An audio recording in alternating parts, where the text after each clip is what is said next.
स्वर्ग में एक स्वर्गदूत था जिसका नाम लूसीफर था। परमेश्वर ने उसको अद्भुत रीति से बनाया। वो बड़ा ताकतवर था, बड़ा शक्तिशाली था, बलवान था, रूपवान था, एक अच्छा आराधक था। अब वो शैतान अय्यूब के ऊपर अटैक करना चाहता है, लेकिन उसकी लाचारी देखो, वो कर नहीं पाता। आज बड़े दुख की बात पता है क्या है कि अधिकतर मसीह लोग ये जानते ही नहीं कि वो कितने पावरफुल हैं, वो कितने ताकतवर हैं, वो क्या कर सकते हैं, क्या उनके अंदर है, क्या बनने के लिए वो बुलाए गए हैं, वो क्या बना सकते हैं, वो क्या बिगाड़ सकते हैं। आइए अपनी आंखों को बंद करेंगे और प्रार्थना में जाएंगे। महान परमेश्वर प्रभु यीशु मसीह के नाम से आपके चरणों में हम आते हैं। धन्यवाद करते हैं खुदावन इस सुंदर समय के लिए जो आपने हमारे जीवनों में दिया प्रभु, कि हम तेरे चरणों में आने पाए, तेरी आराधना करने पाए। अब समय परमेश्वर आपके वचनों से हम सीखे खुदावन। हम दुआ करते हैं प्रभु, हम जितने भी आपकी हजूरी में हैं, हम सब से हमारी ज़रूरत के अनुसार आप बोले और बातचीत करें। हमारे मनों को, हमारे हृदय को आप तैयार करें, ताकि आपके वचन को खुदावन हम अपने हृदय में रखें और आपका वचन खुदा हमारे जीवन में 100 गुना फल को लाए। हम जितने भी तेरी हजूरी में सबको आशीष करें और बरकत करें। सारा आदर महिमा आपको देते हैं। धन्यवाद करते हैं आपने प्रार्थना को सुना। प्रभु यीशु मसीह के नाम से हम मांगते हैं, आमीन। आप सब अपने स्थानों पर बैठ सकते हो।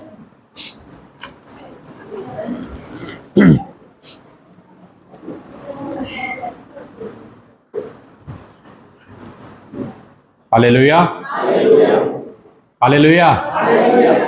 परमेश्वर का धन्यवाद हो एक और नए दिन के लिए और इस सुंदर समय के लिए जो परमेश्वर ने हमारे जीवनों में दिया है, कि हम उसके चरणों में आएँ, उसकी आराधना करें और उसके वचनों से हम सीखें। हम आराधना करने के लिए ही बनाए गए हैं, अगर हमें मालूम हो और हम इस चीज़ को कभी ना भूलें। हम हमेशा आराधना करने के लिए ही बनाए गए हैं, कि परमेश्वर चाहता है कि हम उसकी आराधना करें, उसकी स्तुति करें, उसकी प्रशंसा करें और उसकी बड़ाई करें। अपनी आराधना परमेश्वर खुद नहीं करना चाहता, इसलिए परमेश्वर ने मुझे बनाया, परमेश्वर ने आपको बनाया, ताकि मैं और आप परमेश्वर की आराधना करें। हालेलुया। एक व्यक्ति था जिसको परमेश्वर ने आराधना के लिए बनाया था। वो बड़ा महान था, बड़ा शक्तिशाली था, बड़ा सुंदर था, रूपवान था, ज्ञानवान था। उसको परमेश्वर ने बनाया था आराधना के लिए, और मुझे और आपको भी परमेश्वर ने बनाया है आराधना के लिए। तो जरा सोचो, हम कितने बुद्धिमान, ज्ञानवान, रूपवान और बलवान और ताकतवर बन सकते हैं। हालेलुया। अगर हमें वचनों का ज्ञान है तो यकीनन हम बन सकते हैं और हम कर सकते हैं सब कुछ, क्योंकि वचन में लिखा है कि परमेश्वर मैं कमजोर हूं, लेकिन जो सामर्थ्य तू मुझे देता है उसके साथ में मैं सब कुछ कर सकता हूं। ऐसा कोई काम नहीं जो तेरी सामर्थ्य के साथ मैं ना कर सकूं। यानी परमेश्वर जब हमें सामर्थ्य देता है, उस सामर्थ्य के साथ में सब कुछ संभव है। मैं और आप सब कुछ कर सकते हैं। एक व्यक्ति था जिसका नाम सिमसोन था। कितने लोग जानते हैं? वो जन्म से परमेश्वर का नाजिर था और परमेश्वर ने उसको चुना था। उसकी जिंदगी का एक मकसद था और उस मकसद को उसको पूरा करना था। और उस मकसद के कारण बाइबल में लिखा कि परमेश्वर की आत्मा बल से उसके ऊपर उतरा करती थी, और जब जब आत्मा उसके ऊपर बल से उतरा करती थी, वो इतना ताकतवर हो जाता था कि कोई भी उसके सामने ठहर नहीं सकता था। ये उसकी खुद की ताकत नहीं थी, ये परमेश्वर की ताकत थी, ये पवित्र आत्मा की ताकत थी।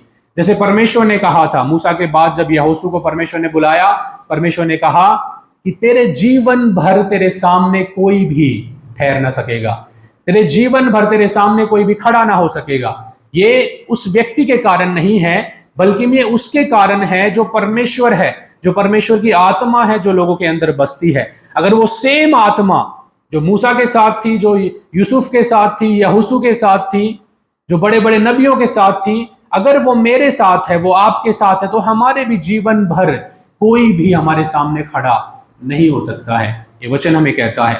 सिमसोन की एक ताकत थी, एक सुपर पावर थी उसकी। क्या थी वो? क्या थी?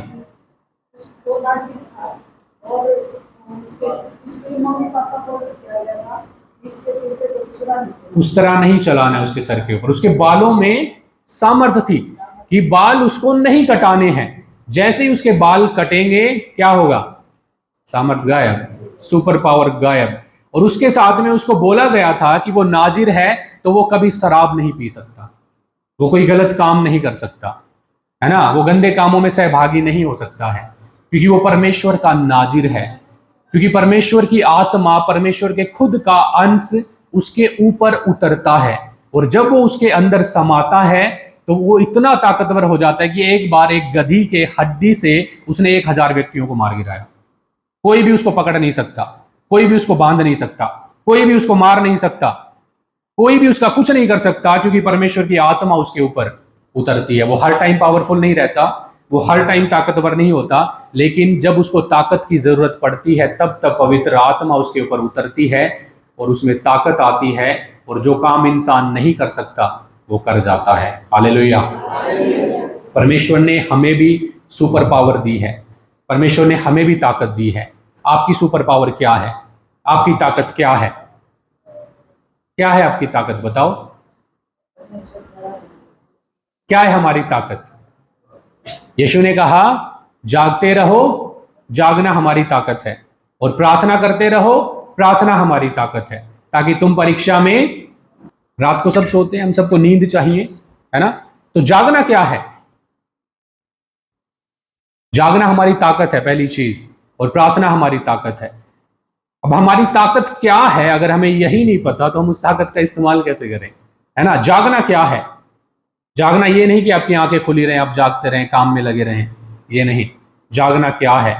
जब आप पाप करते हैं, जब आप व्यभिचार की ओर आपके कदम बढ़ते हैं, आप जाग रहे होते हैं कि मैं ये काम नहीं कर सकता। जब शैतान आपकी जिंदगियों में बीज बोता है, आप जाग रहे होते हैं कि मैं इस बीज को एक्सेप्ट नहीं कर सकता, चाहे वो चोरी का बीज हो, चाहे वो व्यभिचार का बीज हो, चाहे वो लालच का बीज हो, चाहे वो गलत संगति का बीज हो, चाहे वो गर्लफ्रेंड या बॉयफ्रेंड का बीज हो, कोई भी बीज क्यों ना हो, अगर हम जागृत हैं, हमें पता है हम इसको एक्सेप्ट नहीं कर सकते, क्योंकि अगर मैंने इसको एक्सेप्ट किया तो शैतान मेरी जिंदगी में एंटर करेगा, और फिर जो मैं चाहता हूं वो नहीं हो पाएगा, बल्कि जो शैतान चाहता है वो होगा। जरा आप सोचें, जब सिमसोन की सुपर पावर चली गई तब क्या हुआ? जो परमेश्वर चाहता था वो नहीं हुआ, फिर क्या हुआ? जो शैतान चाहता था वो हुआ। उसको शर्मिंदा होना पड़ा, लोगों ने उसको पकड़ लिया, उसकी दोनों आंखें फोड़ दी गई, उसको मारा गया, पीटा गया और बंधुआई में डाल दिया गया। क्या परमेश्वर चाहता था ऐसा हो? नहीं। लेकिन जब उसकी सामर्थ चली गई तो परमेश्वर जो चाहता था वो नहीं, जो शैतान चाहता था वो हुआ। हमारे साथ भी ऐसा ही है। अगर मेरी और आपकी सुपर पावर चली जाए तो हमारी जिंदगियों में फिर वो नहीं हो सकता जो परमेश्वर चाहता है, बल्कि वो होगा जो शैतान चाहता है। लेकिन ये सिर्फ तभी हो सकता है जब मेरी और आपकी ताकत चली जाए। आज बड़े दुख की बात पता है क्या है? कि अधिकतर मसीह लोग ये जानते ही नहीं कि वो कितने पावरफुल हैं, वो कितने ताकतवर हैं, वो क्या कर सकते हैं, क्या उनके अंदर है, क्या बनने के लिए वो बुलाए गए हैं, वो क्या बना सकते हैं, वो क्या बिगाड़ सकते हैं, वो जानते ही नहीं। और ये बड़ी दुख की बात है। लेकिन मैं आज आपको थोड़ा सा समझाना चाहूंगा और मैं आपको सिखाना चाहूंगा ताकि आप जाने और समझे कि आपके अंदर क्या है और आप क्या कर सकते हैं, आप क्या बना सकते हैं और आप क्या बिगाड़ सकते हैं। हम सब जानते हैं, जैसे मैंने शुरुआत में कहा, स्वर्ग में एक स्वर्गदूत था जिसका नाम लूसीफर था। परमेश्वर ने उसको अद्भुत रीति से बनाया। वो बड़ा ताकतवर था, बड़ा शक्तिशाली था, बलवान था, रूपवान था, एक अच्छा आराधक था, बड़ी अच्छी आराधना करने वाला, वचनों को जानने वाला। और वो परमेश्वर की उपस्थिति में रहा करता था, परमेश्वर के सामने रहता था और उसकी आराधना करता था। एक ऐसा व्यक्ति, बुद्धिमान वो इतना था, अगर उसकी बुद्धि की बात करें तो स्वर्गदूतों की 1/3 सेना को उसने अपनी ओर कर लिया था। इन लोगों को, इन स्वर्गदूतों को जो परमेश्वर के सम्मुख रहते हैं, जो परमेश्वर के सामने रहते हैं, जो बड़े अद्भुत रीति से बनाए गए हैं, मुझसे और आपसे कहीं बढ़कर, हमसे काफी ज्यादा ताकतवर, बलवान, बुद्धिमान, ज्ञानवान, रूपवान, लेकिन फिर भी 1/3 स्वर्गदूतों को लिखा वचन में कि उस लूसीफर ने बहकाया, भरमाया और अपनी ओर कर लिया। और जब परमेश्वर ने यह देखा कि अब ये मेरे आराधना करने के लायक नहीं, अब ये मेरी हजूरी में रहने के लायक नहीं, तो परमेश्वर ने उसको लात मार के स्वर्ग से नीचे गिरा दिया। अब आप सोचें, स्वर्ग का परमेश्वर के बाद में सबसे ताकतवर व्यक्ति है वो। अब हम आ जाते हैं अय्यूब की पुस्तक में। वही शैतान जो सबसे ज्यादा ताकतवर है ना, परमेश्वर के बाद में, परमेश्वर के बाद में जो सबसे शक्तिशाली और बुद्धिमान है वो शैतान है। अब वो शैतान अय्यूब के ऊपर अटैक करना चाहता है, लेकिन उसकी लाचारी देखो, वो कर नहीं पाता। उसकी उसकी ताकत, हालांकि उसके पास बड़ी ताकत है, बड़ा सामर्थ्य है, उसके पास मसा है, अभिषेक है, सामर्थ है, परमेश्वर का दिया हुआ ज्ञान है, बुद्धि है, लेकिन फिर भी एक इंसान की चीजों को वो छू नहीं पाता। क्यों? क्यों नहीं छू पाता? क्योंकि अय्यूब जानता है अपनी ताकत को। अय्यूब जानता है मैं क्या हूं अगर मैं परमेश्वर के साथ हूं। अय्यूब जानता है जब तक परमेश्वर का हाथ मेरे सर के ऊपर है, कोई भी मुझे छू नहीं सकता। अब एक बार वो घूमता फिरता परमेश्वर की हजूरी में जाता है शैतान, और परमेश्वर कहता है कि क्या तूने मेरे दास अय्यूब को देखा है? वो बड़ा धर्मी व्यक्ति है, मेरा भय मानता है, मेरी आज्ञाओं को मानता है, जो मेरी नजर में सही है वही करता है, वो कुछ गलत नहीं करता। शैतान क्या कहता है कि तूने उसके चारों ओर एक बाड़ा लगाया है, इसलिए वो तेरी आराधना करता है, और मैं उस बाड़े को क्रॉस करके जा नहीं सकता, उसे छू नहीं सकता, उसके काम को नहीं छू सकता, उसके बच्चों को नहीं छू सकता, उसकी आशीषों को नहीं छू सकता, इसलिए वो तेरी आराधना करता है। अगर तू मुझे उसको छूने दे तो वो तेरी आराधना नहीं करेगा। आज हमारा पॉइंट ये नहीं है कि शैतान ने छुआ, बल्कि हमारा जो पॉइंट है और जो सीखना है वो है बाड़ा। जो बाड़ा चारों तरफ लगा था, एक इंसान के द्वारा एक ऐसा बाड़ा बनाया गया, बनाया इंसान ने और परमेश्वर ने मिलकर। क्योंकि मैं हमेशा आपको सिखाता हूं कि खाली परमेश्वर नहीं करेगा, अकेला परमेश्वर नहीं करेगा, मुझे और आपको साथ मिलकर काम करना पड़ेगा। मैं और आप, हम जब परमेश्वर में एक हो जाएंगे, जैसे यीशु कहता है अगर तुम मुझ में और मैं तुम में बना रहूं तो क्या होगा? तुम फल लाओगे और बहुत सारा फल लाओगे, और मेरे स्वर्गीय पिता की महिमा इसी से होती है कि तुम फल लेकर आओ। यानी अगर मैं और आप परमेश्वर में एक हो जाएंगे तो फिर वो काम होगा जो आप इमेजिन भी नहीं कर सकते, आप सोच भी नहीं सकते। वो परमेश्वर के साथ एक हुआ और परमेश्वर की सामर्थ के द्वारा एक ऐसा बाड़ा बनाया गया जिसको सबसे ताकतवर, परमेश्वर के बाद जो सबसे बलवान है, वो भी उस बाड़े को छू नहीं सकता, उस बाड़े को क्रॉस करके अंदर नहीं जा सकता। अब वो बाड़ा कैसे लगता है? कैसे लगता है वो बाड़ा? वो बाड़ा लगता है जागते रहने से, वो बाड़ा लगता है सचेत रहने से कि मैं पाप नहीं कर सकता, मैं व्यभिचार नहीं कर सकता, मैं नहीं बनाया गया व्यभिचार करने के लिए, मैं नहीं बनाया गया झूठ बोलने के लिए, मैं नहीं बनाया गया मार पिटाई, लड़ाई झगड़े, गंदे काम, लोभ लालच करने के लिए। मैं किस लिए बनाया गया हूं? मैं किस लिए बनाई गई हूं? मैं आराधना करने के लिए बनाया गया, मैं आराधना करने के लिए बनाई गई। वचन में लिखा परमेश्वर ने अपने स्वरूप में, अपनी समानता में मुझे और आपको बनाया है ना। वचन में लिखा कि आओ हम मनुष्य को अपनी समानता में बनाएं। यानी मैं और आप परमेश्वर की समानता में बनाए गए हैं। परमेश्वर भी हमसे मिलता जुलता ही दिखता होगा क्योंकि उसने हमें अपनी समानता में बनाया है। और वचन कहता है कि मैं और आप परमेश्वर के बेटे और बेटियां हैं। और यकीन मानो मैं और आप अपने घर के, अपने बिजनेस के, अपने काम के, अपने बच्चों के, अपने जीवन के, अपने परिवार के, सबके चारों ओर एक ऐसा बाड़ा लगा सकते हैं जिसको शैतान जीवन भर क्रॉस नहीं कर सकता। वो चाहकर भी उसको कभी क्रॉस करके आपके परिवार को नहीं छू सकता, बच्चों को नहीं छू सकता, काम को नहीं छू सकता, आपके जीवन को नहीं छू सकता। उसको छूने के लिए शैतान को आपको बाड़े से बाहर निकालना पड़ेगा। और बाड़े से बाहर कब निकलेंगे? जब आप जागेंगे नहीं, जब आप प्रार्थना में नहीं होंगे, जब आप उपवास में नहीं होंगे, जब आप नहीं जागृत होंगे कि मुझे ये पाप नहीं करना, मुझे गंदे काम नहीं करने, मैं बाट जो रहा हूं यीशु मसीह के आने की, और मैं शर्मिंदा नहीं होना चाहता जब वो प्रकट हो, मैं शर्मिंदा नहीं होना चाहती कि जब वो प्रकट हो। हम सबको महिमा चाहिए जब वो प्रकट हो। Hallelujah, hallelujah.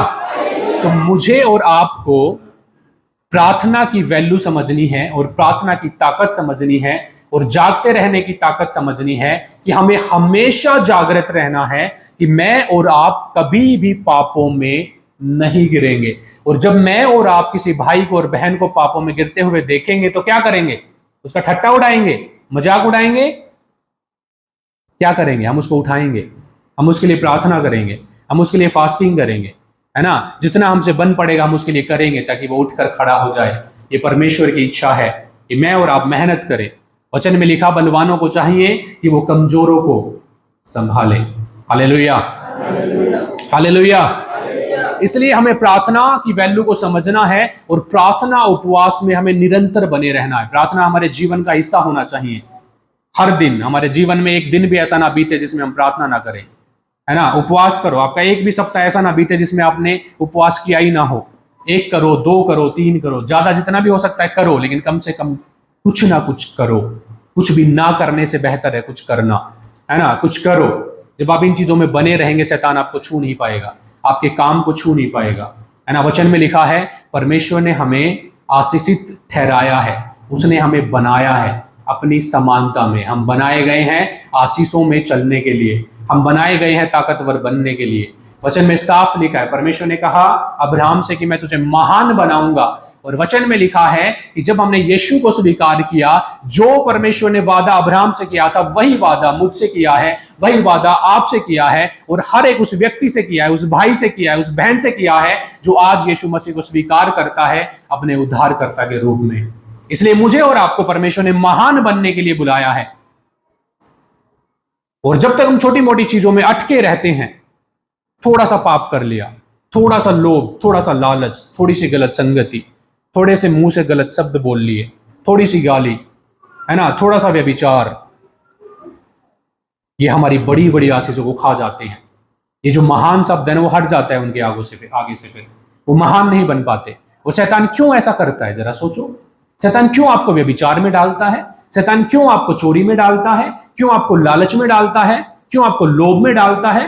क्योंकि वो जानता है कि आप बनाए गए हो महान बनने के लिए।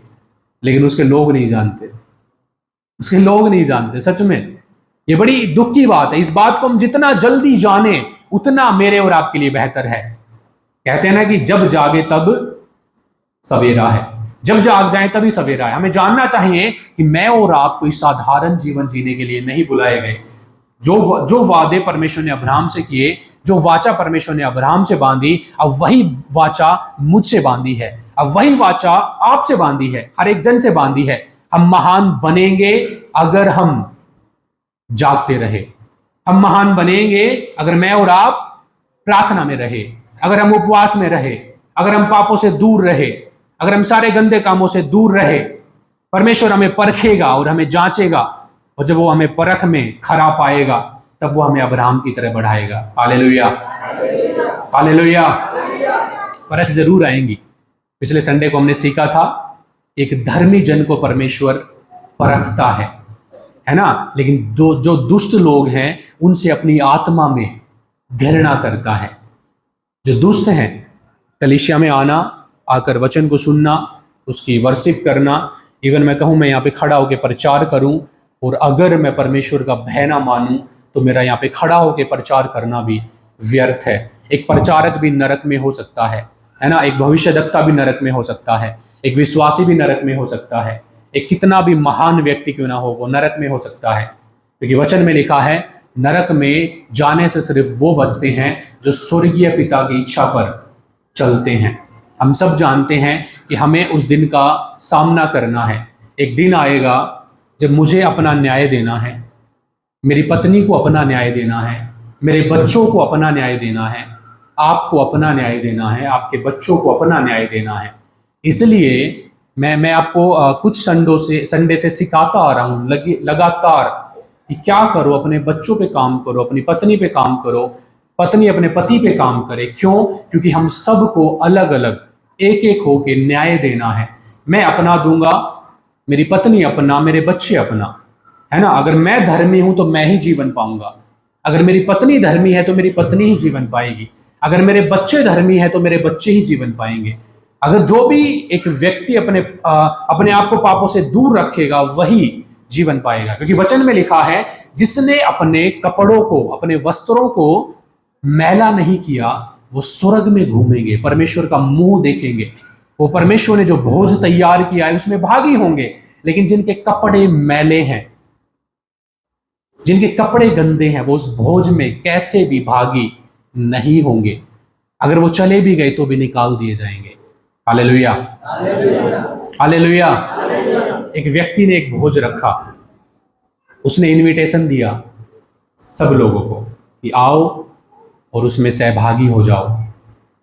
लेकिन कुछ लोगों ने कहा कि हम अभी व्यस्त हैं, हम आ नहीं सकते। कुछ ने कहा मैंने अभी अभी अपना काम स्टार्ट किया है, मैं नहीं आ सकता।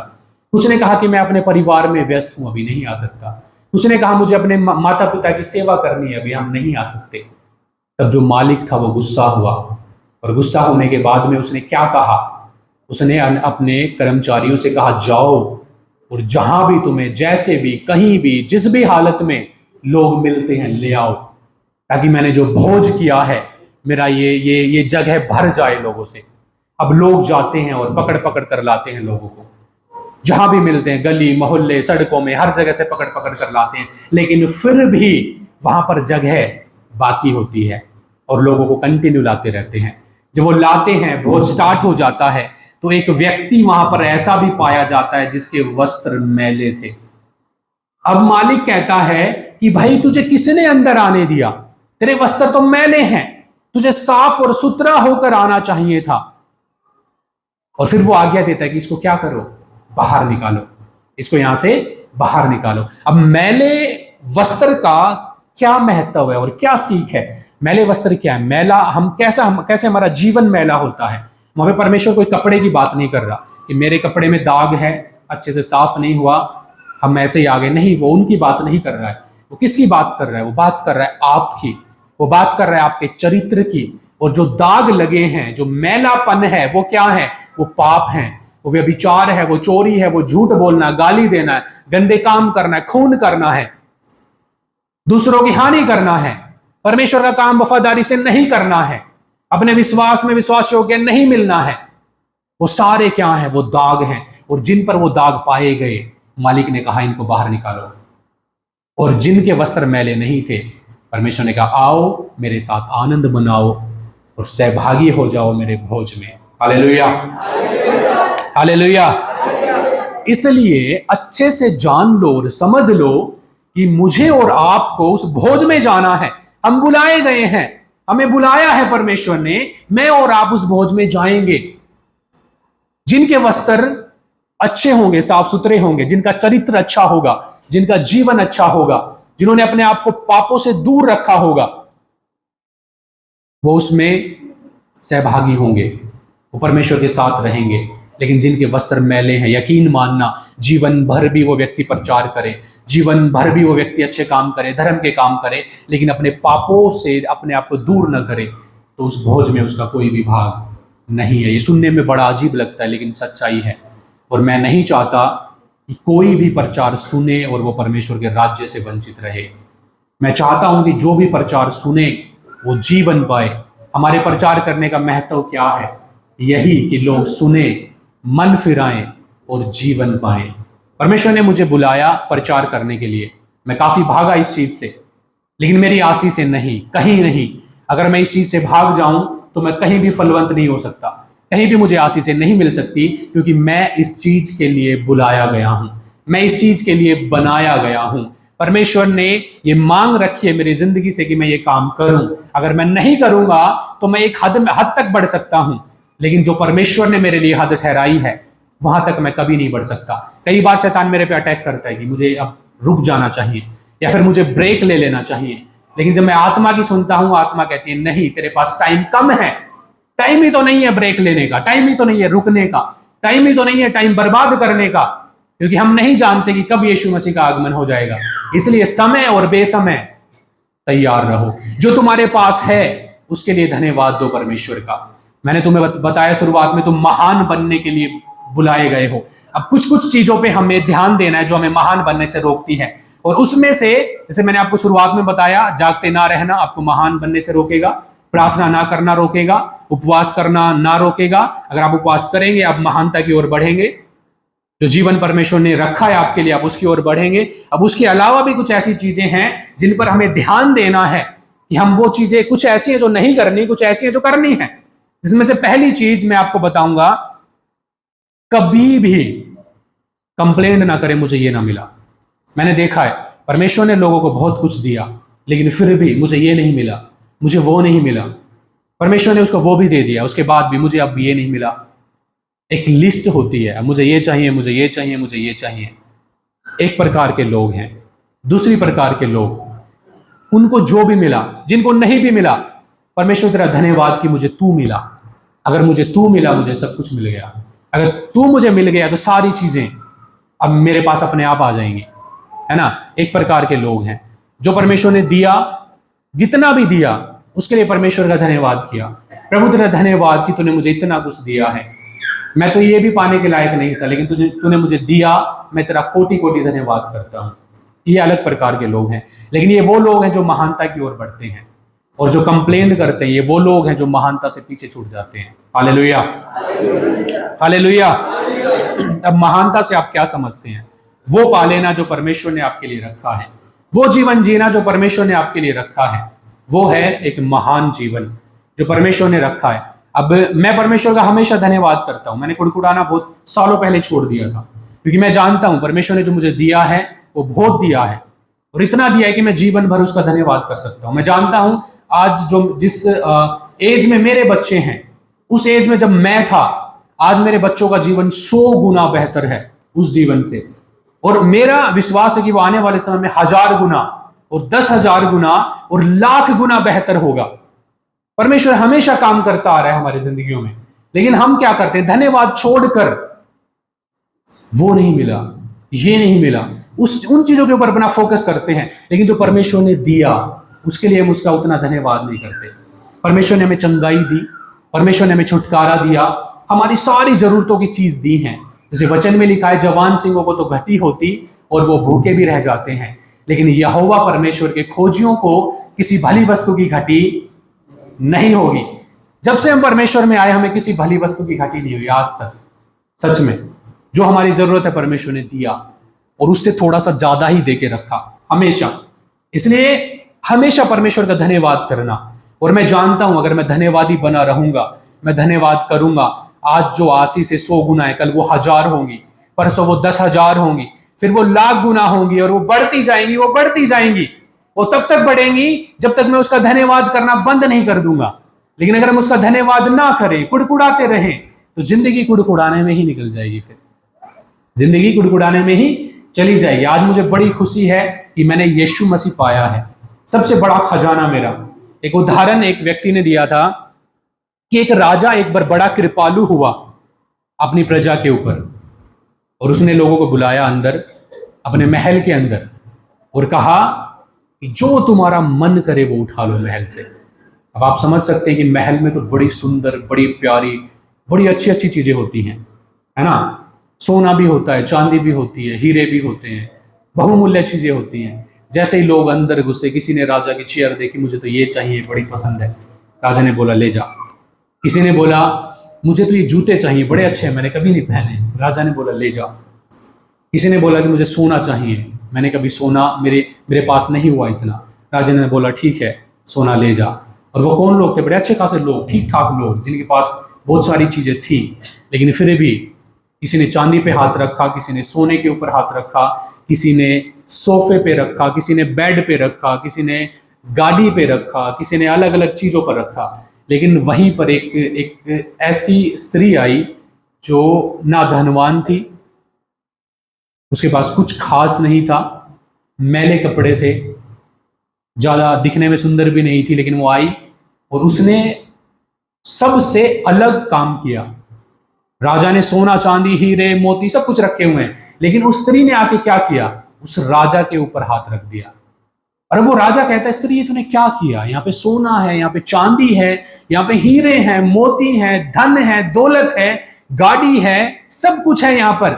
अब वो औरत बड़े अच्छे शब्द कहती है, वो कहती है मैंने राजा के ऊपर हाथ रखा, जब राजा मेरा तो जो कुछ राजा का है वो सब मेरा। हालेलुया। अब घाटे में कौन रहा? जिसने सोना ले लिया, जिसने पैसे ले लिए, जिसने मोती ले लिए, जिसने हीरे ले लिए। लेकिन कौन फायदे में रहा? जिसने राजा ही मांग लिया कि मुझे राजा चाहिए, अगर राजा मेरा तो जो भी कुछ उसका है वो सब मेरा।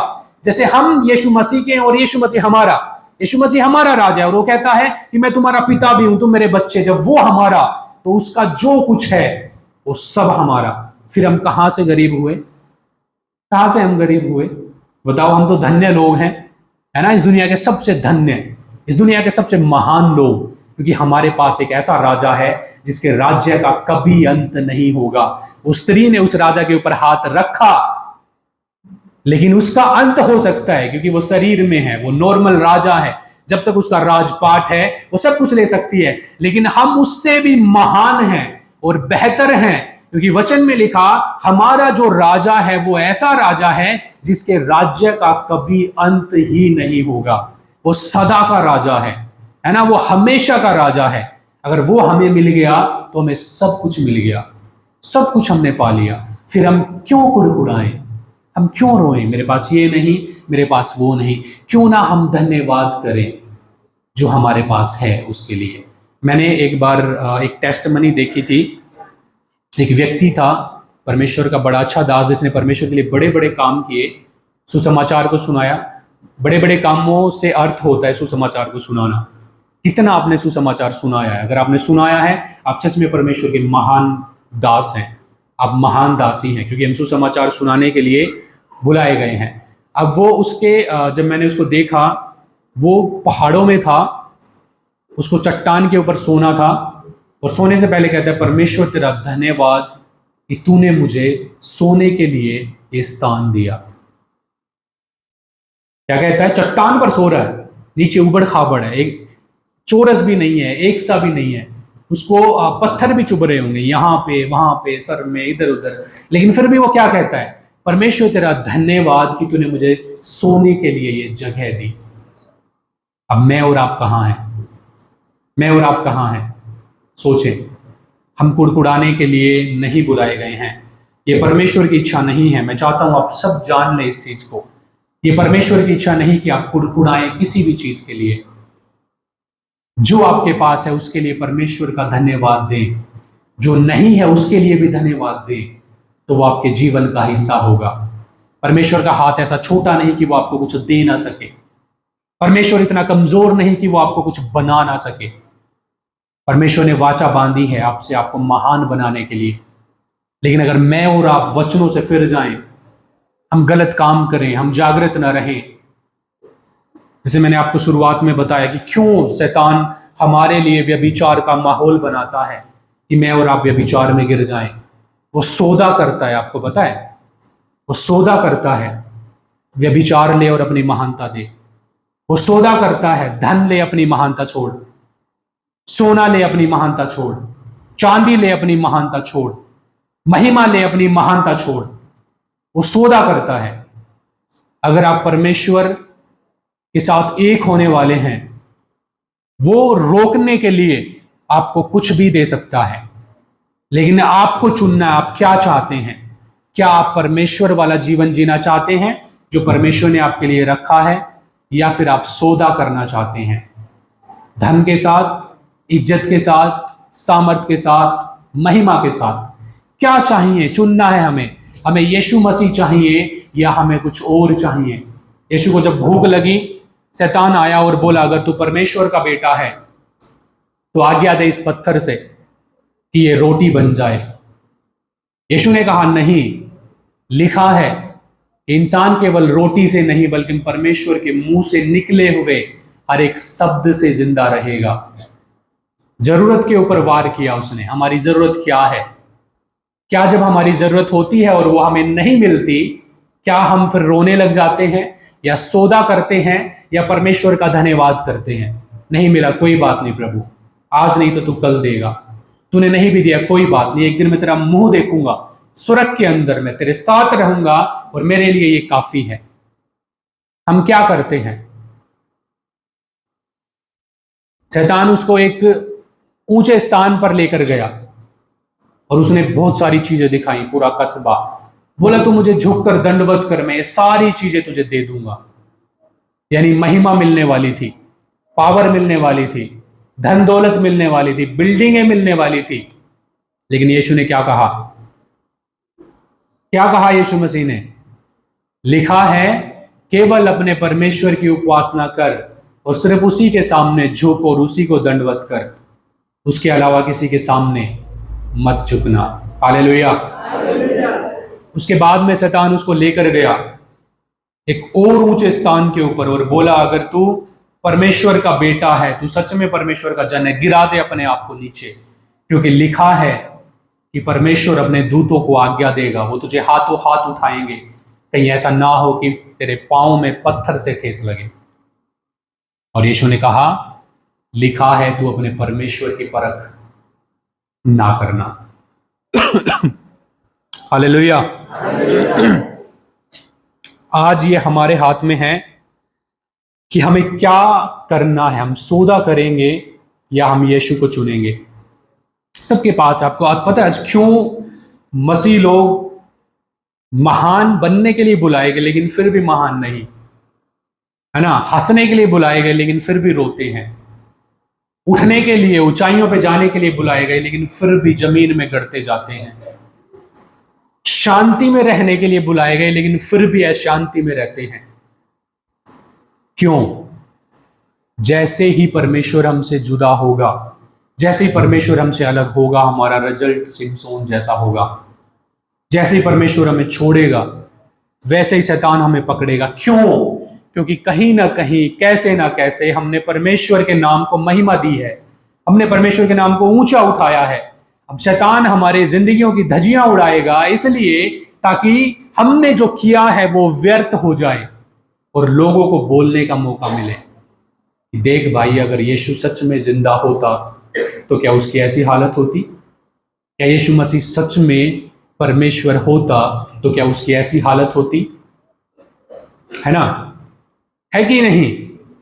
और ये लोगों को कहने का मौका कब मिलता है? जब मैं और आप पापों में गिर जाते हैं।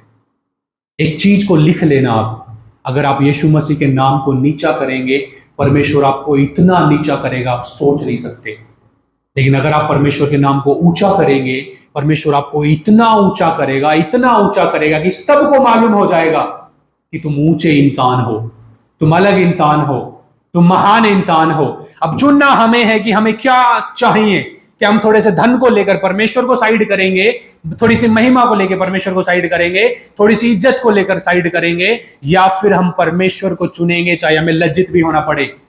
हम समस्याओं में रहना पसंद करेंगे।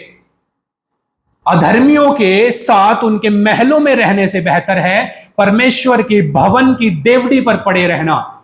और ये इंसान को ज्यादा भावता हुआ होना चाहिए जो परमेश्वर से प्यार करता है ना? परमेश्वर के साथ रहना हमें खुशी देना चाहिए, आनंद देना चाहिए, शांति देना चाहिए, क्योंकि उसके अलावा हमारी भलाई कहीं भी नहीं है। आप सोच कर देखो, आपने दुनिया जीत ली, अपने प्राणों की हानि उठाई, क्या फायदा? क्या फायदा?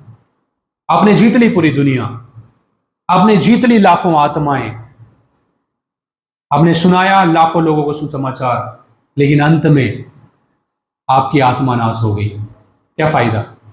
इसलिए वचन में लिखा, जागते रहो, प्रार्थना करते रहो कि तुम परीक्षा में ना पड़ो। जागते रहने का अर्थ है हम पापों से दूर रहें, हम जागृत रहें, हम कोई गलत काम ना करें, क्योंकि हमारा जो विरोधी है शैतान है, और वो बब्बर शेर की तरह ताक में रहता है, घात लगाए बैठा रहता है कि कब उसको मौका मिले और वह काम करे। इसलिए मैं और आप उसको मौका नहीं दे सकते। वचन में लिखा है, शैतान को मौका क्या करो? शैतान को मौका, शैतान को अवसर मत दो, नहीं देना हमें उसे मौका, है ना? अगर हमने उसको मौका दिया, वो कुछ ना कुछ खा जाएगा, सच में कुछ ना कुछ खा जाएगा।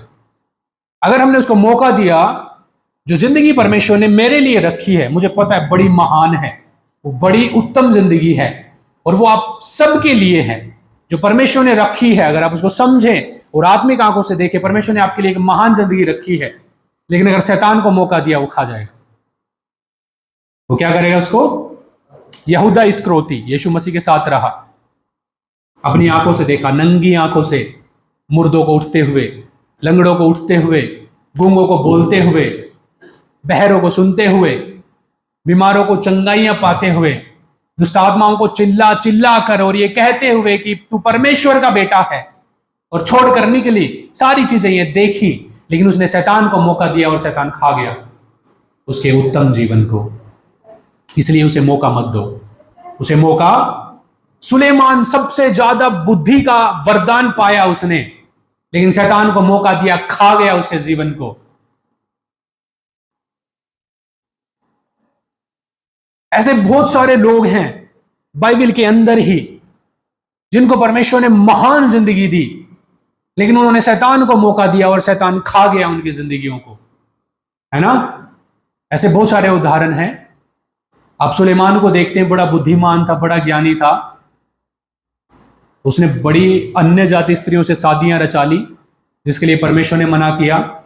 आपको पता है आपके पतन की शुरुआत कब होगी, आपके जीवन के नीचे जाने की शुरुआत कब होगी? जब आप उस काम को करेंगे जो यीशु ने मना किया, जब आप उस काम को करेंगे जो बाइबल ने मना किया। ये बाइबल यीशु मसीह है, आप इसको सोच लो।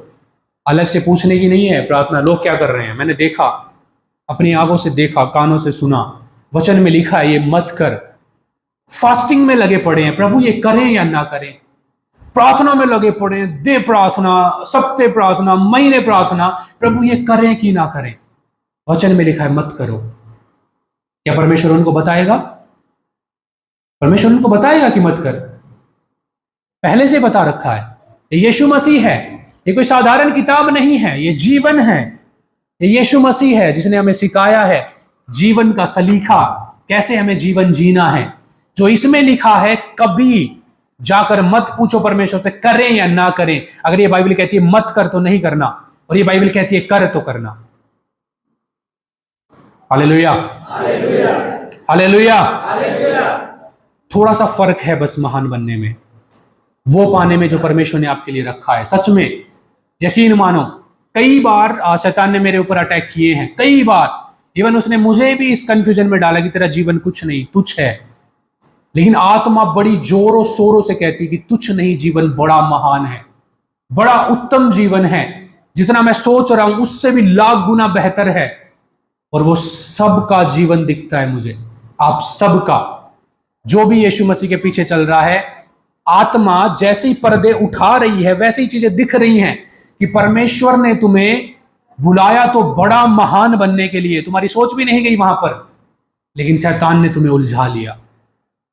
थोड़ा सा पाप इधर कर लिया, थोड़ा सा उधर कर लिया, थोड़ी सी गलत संगति, थोड़ा सा व्यभिचार, थोड़ी सी चोरी, थोड़ा सा लोभ, थोड़ा सा लालच, थोड़ा सा ये, थोड़ा सा वो, और महानता गई। इसलिए जागते रहो और प्रार्थना करते रहो। नेगेटिव चीज को कभी मत पकड़ो। किसको पकड़ो? पॉजिटिव चीज को पकड़ो। जो चीजें तुम्हें महान बनने से रोकेंगी उनको अपनी जिंदगियों से उखाड़ फेंको। और क्या जान लो, थाम लो और पकड़ लो इस चीज को कि मैं, परमेश्वर ने मुझे बनाया और बुलाया है ताकि मैं एक महान बेटी बनूं, मैं एक महान बेटा बनूं, और परमेश्वर के नाम को जिंदगी भर ऊंचा करता रहूं। जब तक मैं सोऊं ना परमेश्वर में, तब तक मेरा टाइम पूरा ना हो जाए, तब तक मैं उसके नाम को ऊंचा उठाता रहूं, उठाता रहूं और उठाता रहूं। हालेलुया।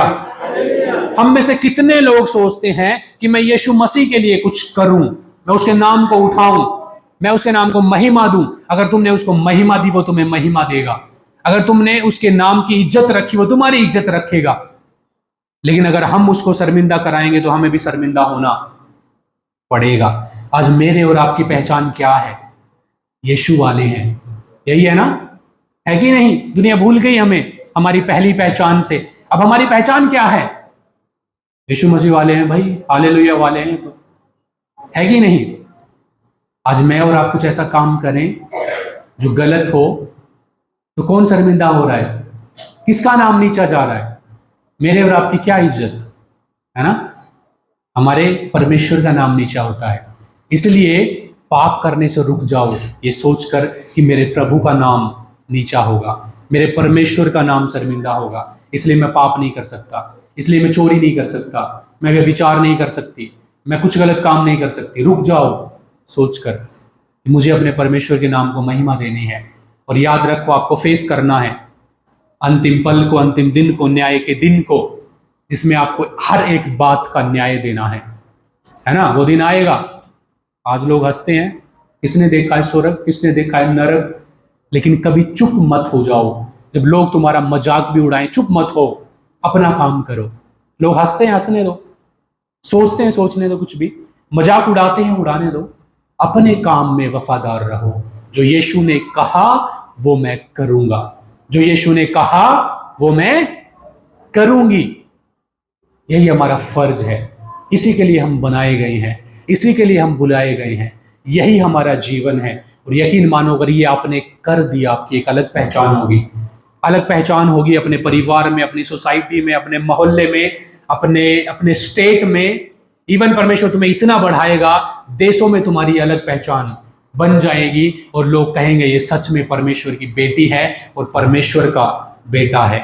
इसलिए जागते रहो और प्रार्थना करते रहो ताकि शैतान तुम्हारे जीवन का कभी भी शिकार करने ना पाए, है ना। किसी के भी जीवन का वो शिकार कर सकता है। कभी अपने आप को मत समझो कि मैं सक्षम हूं, नहीं।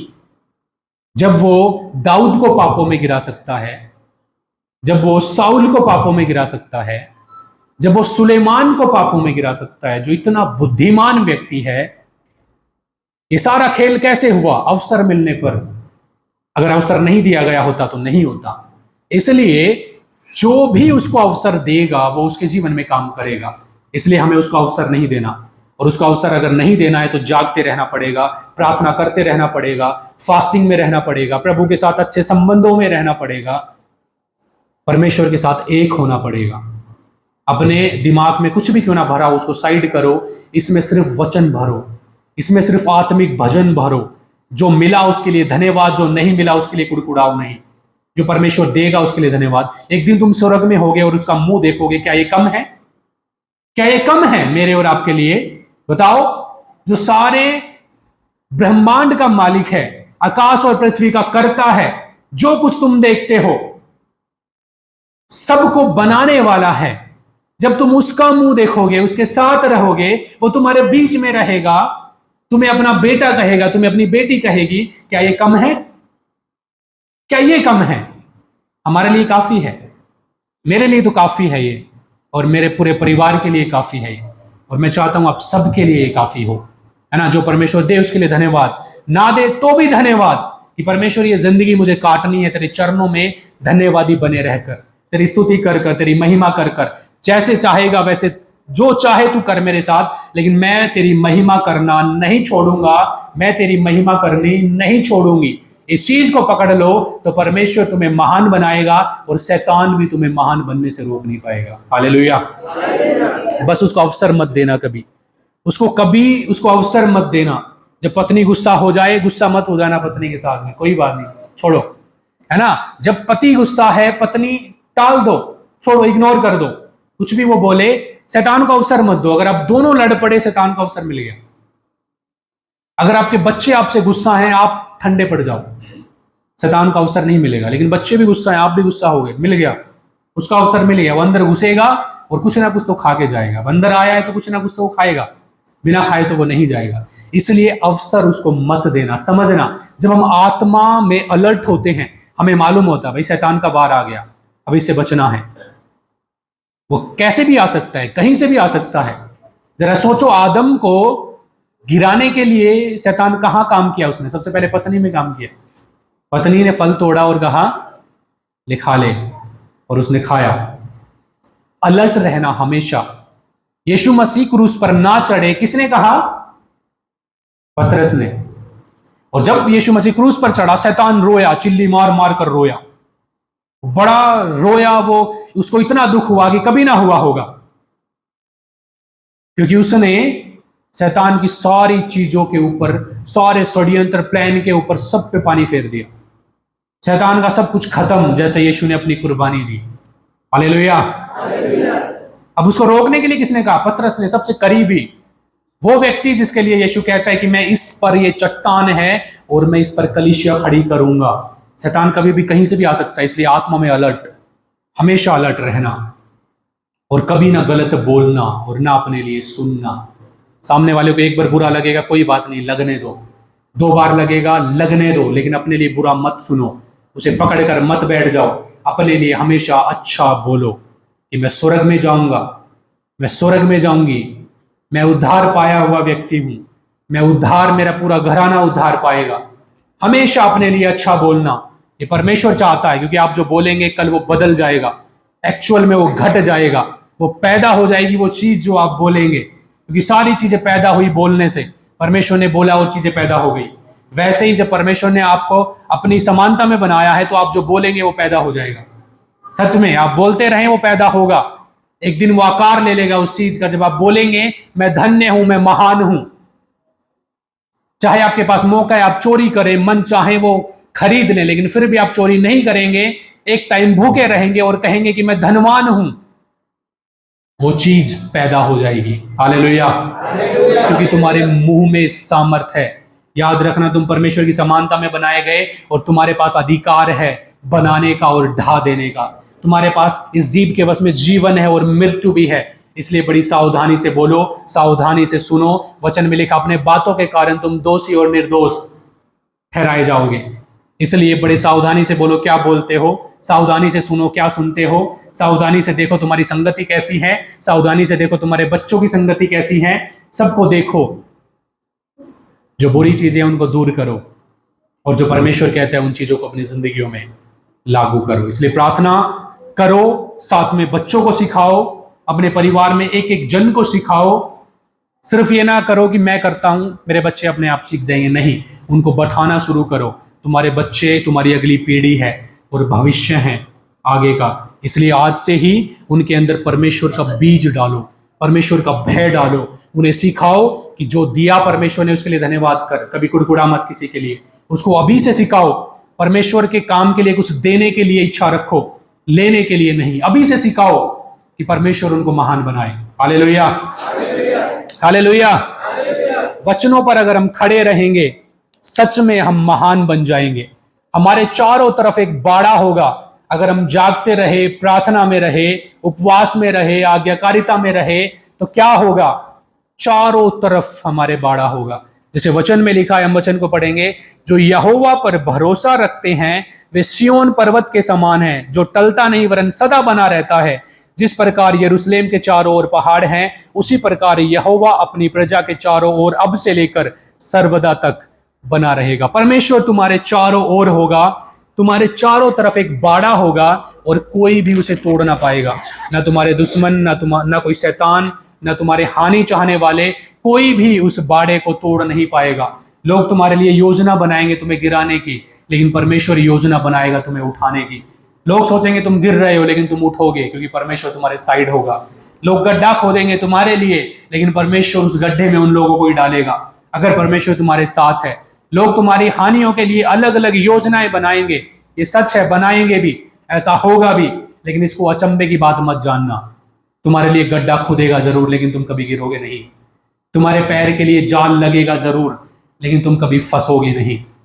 तुम्हारी हानि के लिए प्लाने बनाए जरूर जाएंगे, लेकिन वो कभी सक्सेस नहीं होंगे। हालेलुया। जितने हथियार तेरी हानि के लिए बनाए जाएं, उनमें से कोई भी सफल नहीं होगा, ये परमेश्वर का वचन कहता है। लेकिन बनेंगे जरूर, याद रखना, बनेंगे जरूर। जादू टोना भी होगा, लोग योजनाएं भी बनाएंगे, लेकिन कोई भी चीज तुम्हें हानि नहीं पहुंचा पाएगी अगर तुम बाड़े के अंदर हो। इसलिए बाड़े के अंदर रहो, और बाड़ा लगेगा तब जब हम जागते रहेंगे, प्रार्थना में रहेंगे, उपवास में रहेंगे, एक दूसरे को बढ़ाएंगे, प्रभु की बातें करेंगे। जब भी चार बहनें बैठे, चार भाई बैठे, हमेशा परमेश्वर की बातें करो, ताकि एक दूसरे की उन्नति हो। आप भी बढ़ो, सामने वाला भी बढ़े। इधर उधर की बातें नहीं, इधर उधर की बातें मत करो, ये ऐसा वो ऐसा। ये पता है, आत्मा में बढ़े हुए लोग नहीं करते कभी भी। मैं बस लास्ट बात बोल के समाप्त करूंगा, फिर हम आगे बढ़ाएंगे सभा को। आपको पता है, जो बिल्कुल अज्ञानी और मूर्ख लोग होते हैं, वो बात करते हैं दूसरों की, फलाना ऐसा, ढिमका ऐसा, वो ऐसा, ये ऐसा। जो एवरेज लोग होते हैं, जो थोड़े से ठीक ठाक होते हैं, वो इधर उधर की बातें भी करते हैं, लेकिन साथ में अपनी उन्नति की भी बातें करते हैं। ये होते हैं एवरेज लोग। मैं चाहूंगा आप अपनी पोजीशन जांचें। और जो बिल्कुल ऊपर के लेवल के लोग हैं, वो जब भी बैठते हैं, वो सोचते हैं कि मैं कैसे परमेश्वर के नाम को ऊंचा उठाऊं, मैं क्या करूं परमेश्वर के राज्य के लिए, मैं और कैसे बेहतर करूं, मैं कैसे और ज्यादा आत्माओं को जीतूं, मैं कैसे अपने परिवार को और बेहतर बनाऊं, मैं कैसे लोगों तक सुसमाचार को लेकर जाऊं, मैं कैसे और मैं खुद बढ़ूं, अपने परिवार को बढ़ाऊं, अपनी कलीसिया को बढ़ाऊं, लोगों को बढ़ाऊं, अंधकार में बैठे लोगों को जीवन में लेकर आऊं। एकदम अप वाले लोगों की सोच ऐसी है। अब आप बताएं, आप क्या करते हैं? क्या करते हैं आप? आपने प्रार्थना करी 4 घंटे, फिर आप बैठ गए बाहर जाकर, फिर आप क्या करते हैं? या दूसरों की बातचीत करते हैं, या फिर अपनी उन्नति, या फिर कलीसिया, अपने परिवार, अपने परमेश्वर, सबकी उन्नति? किसकी बातें करते हैं आप? अपना लेवल जांच लेना। ये एक्चुअल में हकीकत में तुम्हारा लेवल है ना। आत्मा में बुद्धिमान होना ये डिपेंड नहीं करता कि हम कितने सालों से मसीह में हैं, ये डिपेंड नहीं करता हमने कितने सालों से आत्मा पाई है। 3 साल का आत्मा पाया हुआ व्यक्ति उससे ज्यादा आत्मा में बड़ा हो सकता है जिसके पास 50 साल से आत्मा है, हो सकता है, क्योंकि आत्मिक लेवल अलग होते हैं। और हम क्या सोचते हैं, अरे ये तो छोटा है, क्या समझाएगा हमें, क्या सिखाएगा ये। आत्मा में क्या लेवल है। यीशु मसीह जब छोटा सा ही था तभी से वो ऐसी चीजें सिखाता था कि लोग हक्का बक्का रह जाते थे कि इसको ये ज्ञान कहां से मिला, इतनी सी उम्र के अंदर, इतनी छोटी सी उम्र में कहां से ज्ञान मिला। परमेश्वर के चेले अनपढ़ थे, लेकिन बुद्धिमान लोगों ने कहा इनके पास इतनी बुद्धि कहां से आई। आत्मा का लेवल जितना आप यीशु में एक होएंगे उतनी आपकी बुद्धि बढ़ेगी, आपका ज्ञान बढ़ेगा, आपकी समझ बढ़ेगी, गुप्त भेदों को आप समझेंगे, वचनों के भेदों को आप समझेंगे, परिवार के भेदों को आप समझेंगे, अपने रिश्तों के भेदों को आप समझेंगे, हर एक चीज को आप समझेंगे। इसलिए आपका रिश्ता परमेश्वर के साथ सही होना बड़ा जरूरी है।